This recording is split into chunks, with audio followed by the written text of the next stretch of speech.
Fala galera, tudo bem? Tudo tranquilo com vocês? Professor Wagner aqui do Física, agora vai mais uma aula aqui do nosso extensivo para você. Chegando aí praticamente no meio do ano, né? Mês de maio já está indo embora.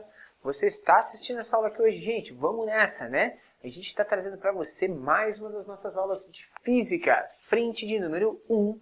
A aula de hoje a gente fala sobre impulso e quantidade de movimento. A gente vai começar falando de quantidade de movimento de um corpo. Professor, o que vem a ser essa tal quantidade de movimento? Como assim calcular, quantizar o movimento de um corpo?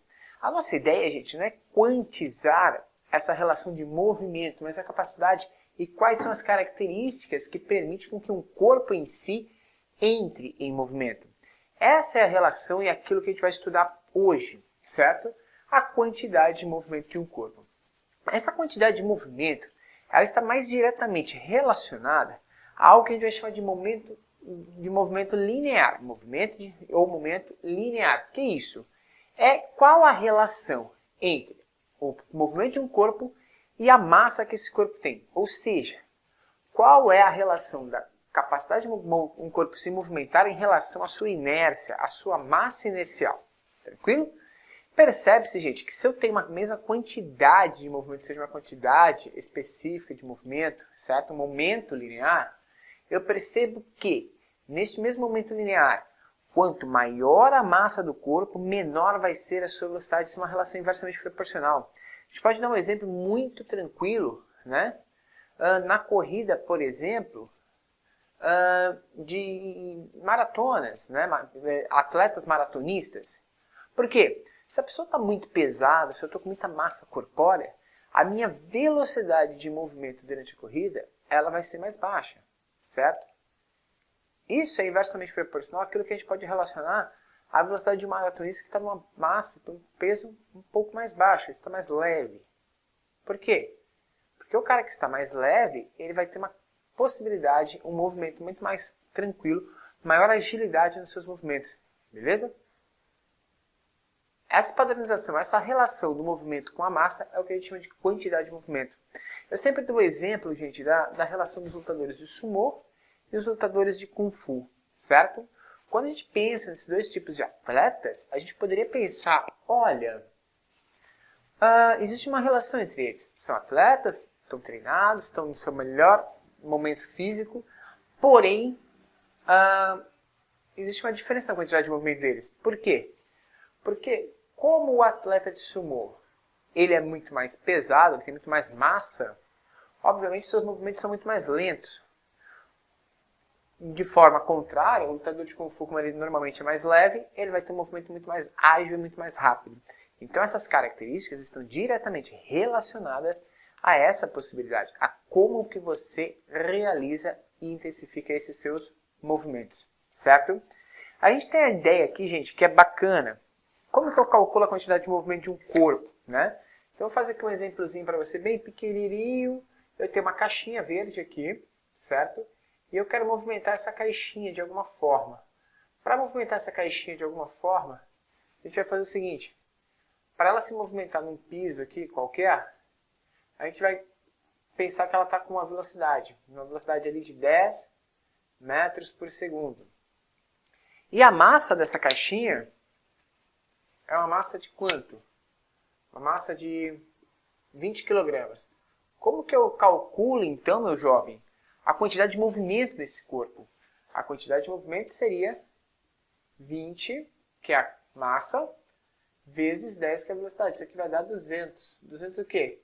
Quilogramas, metros por segundo. E a gente trabalha com essa unidade de medida.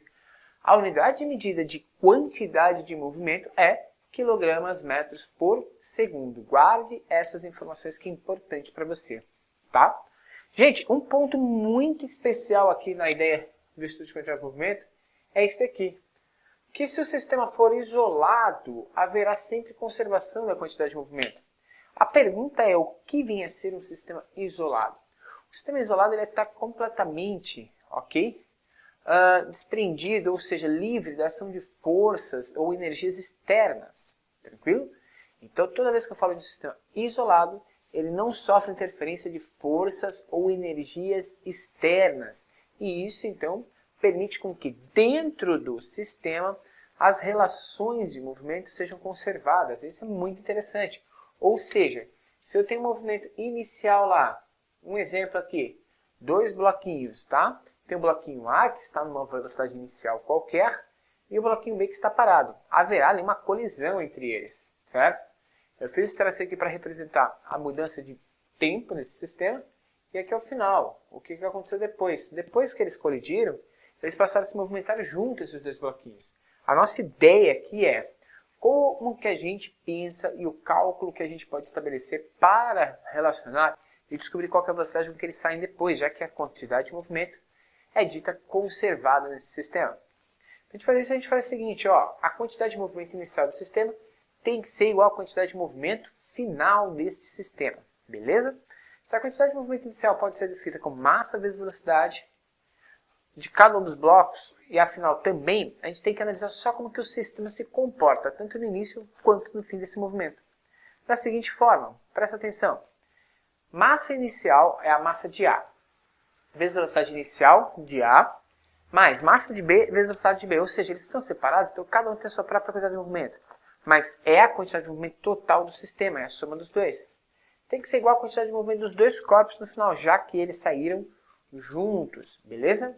Vou pensar aqui com você o seguinte, meu querido, ó, vou apagar isso aqui, que a gente já tinha feito, deixei prontinho aqui para você, e vou tentar discutir com você valores numéricos, que é mais fácil.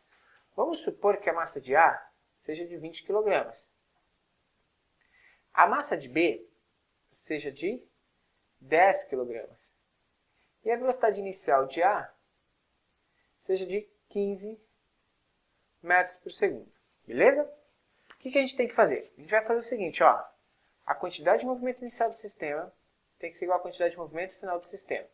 No início a gente tem massa de A vezes velocidade de A, mais massa de B vezes velocidade de B. Então a gente vai calcular essas quantidades, certo? MAVA, NB, VB. Massa de A é 20, velocidade de A é 15. Massa de B é 10 e a velocidade de B é 10, porque ele me disse que está parado lá. Então a gente tem 300 mais 0. Essa quantidade de movimento inicial do sistema. Para que haja conservação da quantidade de movimento do sistema no final desse modelo, a gente tem que fazer com que essa quantidade de movimento final seja igual. Então a gente vai fazer o seguinte, olha lá. Eu disse que eles saíram juntos. Isso é uma informação que eu já estou dando para você. Os dois corpos saem juntos, beleza? Então a gente vai fazer o seguinte, massa de A mais massa de B vezes a velocidade final. Como eles saem juntos, a massa de A mais a massa de B é quanto? Bom, são as duas massas, vai dar 30 kg vezes a velocidade final. Então esse 300 tem que ser 30 vezes V. Qual é o valor de V para que isso seja igual a 300? Se você respondeu 10, está certinho. A velocidade dos dois corpos no final é de 10 metros por segundo. E se a gente fizer dessa forma, a gente está conservando a quantidade de movimento do sistema. Beleza? Mas presta atenção. A quantidade de movimento do sistema, vou repetir isso para você, a quantidade de movimento do sistema só é conservada se a gente pensar que a gente não vai ter interferência de nenhum corpo externo, nenhuma ação de força externa, nenhuma energia externa a esse modelo. Aqui eu fiz uma colisão de corpos e falei para você o seguinte, cara, os corpos saem juntos no final, mas só existe esse tipo de colisão? Não, existem basicamente três principais tipos de colisões que a gente precisa analisar. As colisões, elas são analisadas a partir de um negócio que a gente chama de coeficiente de restituição. O que vai ser o coeficiente de restituição? É a relação de como que o corpo se comporta antes e após a colisão. Então a gente vai fazer o seguinte, olha lá. O coeficiente de restituição que a gente vai representar pela letra E vai ser desenvolvido a partir do seguinte. É o módulo da velocidade relativa após e, cara, você sabe o que é velocidade relativa? A velocidade relativa é a relação da velocidade de um corpo em relação ao outro, ok? A velocidade de afastamento ou a velocidade de aproximação dos corpos, beleza? Então a gente vai ter a velocidade relativa após a colisão, dividido pela velocidade relativa antes da colisão. E a gente vai ver como que se comporta isso. O valor dessa velocidade relativa pode ser qualquer valor entre 1 e 0. Pode ser maior, igual a 0, menor ou igual a 1. Esse é o valor do coeficiente de restituição possível no sistema de colisão, certo? A partir deste coeficiente de restrição, a gente pode classificar as colisões em 3 tipos, a saber, a colisão perfeitamente elástica, alguns livros chamam ela de elástica apenas, a colisão elástica ou parcialmente elástica e a colisão inelástica, certo? O que acontece em cada um deles? Na colisão perfeitamente elástica, é como se o bloco batesse e voltasse, certo? Ele consegue ter uma elasticidade no seu movimento, ou seja, parte do movimento absorvido e ele consegue retornar. Nesse tipo de colisão, gente, o coeficiente de restrição é igual a 1. Isso é muito importante, porque toda vez que o coeficiente de restrição é igual a 1, a velocidade que ele veio, bateu e voltou é exatamente a mesma. Isso significa dizer que a energia do sistema, a energia total do sistema se conserva, certo? Então, em toda colisão que a gente vai chamar de perfeitamente elástica, a gente vai ter exatamente aí uma conservação da energia e também uma conservação da quantidade de movimento do sistema, certo? Um segundo tipo de colisão é a colisão parcialmente elástica. Nas colisões parcialmente elásticas, a gente tem o coeficiente de restrição variando entre 0 e 1. Nesse tipo de modelo, a gente tem que pensar no seguinte: existe a colisão, mas existe uma certa perda de energia durante esse movimento. Por isso que a velocidade acaba diminuindo e as quantidades de movimento acabam se ajustando. Então, a gente vai ter nesse sistema uma perda parcial da energia, certo? Então, no primeiro modelo a gente conservava toda a energia, agora a gente tem uma perda parcial da energia. E já no último modelo, que é o coeficiente de restituição igual a 0, a gente tem aquela colisão que a gente chama de inelástica, certo? Que é mais ou menos o que aconteceu nos blocos aqui, ó. Ou seja, eles se juntam e acabam saindo juntos, certo? Nesse tipo de colisão, como não tem velocidade relativa após, esse sistema dá 0 imediatamente. Isso significa que a energia não foi conservada, a energia foi praticamente toda perdida dentro desse sistema, certo? E aí a gente vai ter a conservação de energia, ou seja, a energia é praticamente igual a 0, certo? Claro que não vai ser igual a 0 porque vai ainda existir movimento, mas a energia em si não é conservada. Guarda isso pra gente, beleza? Gente, então esse é o primeiro ponto que a gente precisa entender de quantidade de movimento e impulso, para a gente começar a entender esses tipos de colisões, essas relações de quantidade de movimento e energia nesse sistema.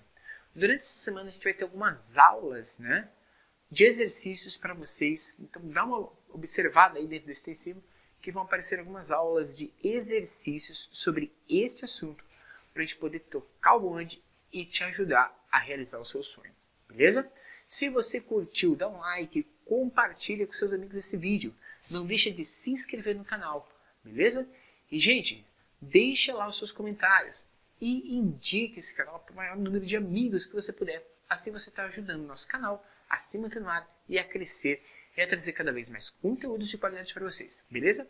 Eu vou ficando nessa, um grande abraço e agora vai. Até a próxima, galera. Valeu, tchau!